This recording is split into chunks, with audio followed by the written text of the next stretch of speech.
going to up the ante a little bit with technology and things that we do around here. Recently I've started using my fourth axis, or the A axis, mounted it on the machine and immediately had some problems. That same photograph of Hogwarts, I decided to convert into a rotary axis, and if you can pick that out, it's absolutely awful.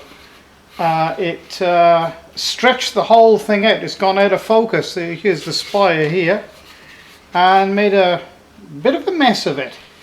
And after a bit of investigation, a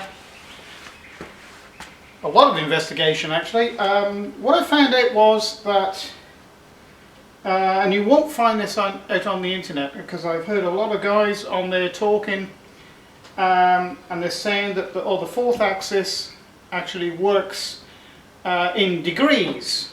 Well, it doesn't. The fourth axis and the machine doesn't know whether it's a flat object or a circular object. When you write, or when you convert the program into a G file, it's still flat. What the program actually does is alter the millimeters per pulse of the that the computer sends, or the bandwidth then, that the motor receives. So it actually alters the motor parameters to suit the actual diameter of whatever you have in here. Just for say, for example, if you are machining this is 110 millimeter in diameter, which is 345 millimeters circumference. What it will do is alter the parameters of the motor for one revolution. The distance it will travel on the surface is 345 millimeters. So if you keep that in mind, you can actually alter the motor parameters yourself, and for each diameter you have to work out the distance of the circumference in relation to the motor parameters. Now, I'm sure you've all set up your motor parameters. Just play around with them. So there you are. It's a matter of just playing around with motor parameters, and I'm sure you'll find it yourself. Anyway, problem I had. This is just ordinary water pipe. If you can pick this up with the camera, it's actually pierced through here.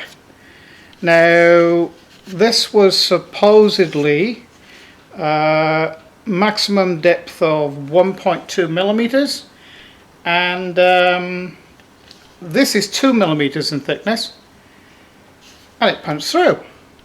And I did it 3 times on 3 different pieces of material. So what I did was I got my DTI, run it onto here, run the Z-axis, and found that this was running out approximately 1 millimeter. So what I actually found out was that I actually made these to hold the pipe in between the center, the tailstock and the chuck, and using wood for this type of job is a bad idea. So I went a little bit more professional and made some nylon ones. These will work absolutely perfectly. I've checked them on the machine, run them up on the lathe, and checked them on the machine rather, and they're perfect. So this new piece now should run absolutely perfect and true. To show you the sort of result that a lithophane will have on this sort of material, I'll just put up one that I actually did do earlier out of this big stuff, but I didn't film it, but I will one day film it, and I'll put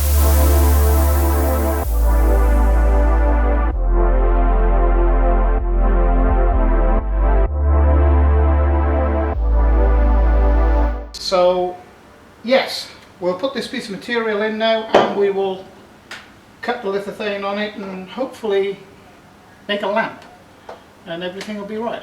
So we got that set up now in the 4th axis. Now then, connecting the 4th axis up is fairly easy actually. This is the panel on the side. There's a plug here. This is the plug from the from the 4th axis. But first of all, you need to open up the side, come inside to this one here, pull this plug, and put this one in its place. So awkward holding the camera, seeing what it sees, and trying to line these plugs up. So that. This then will only go in one position, which is there. So that's in, and now we're ready to put the right tool in and zero it all up and set it going. Of course, what you also need to do before you plug your 4th axis in is center this over the dead center of your rotary device, which I didn't do, so here we go.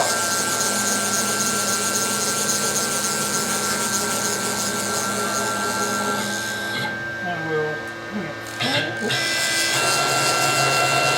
So I've got an actual mark on here which gives me the exact center, and really it only needs to be sort of close by eye.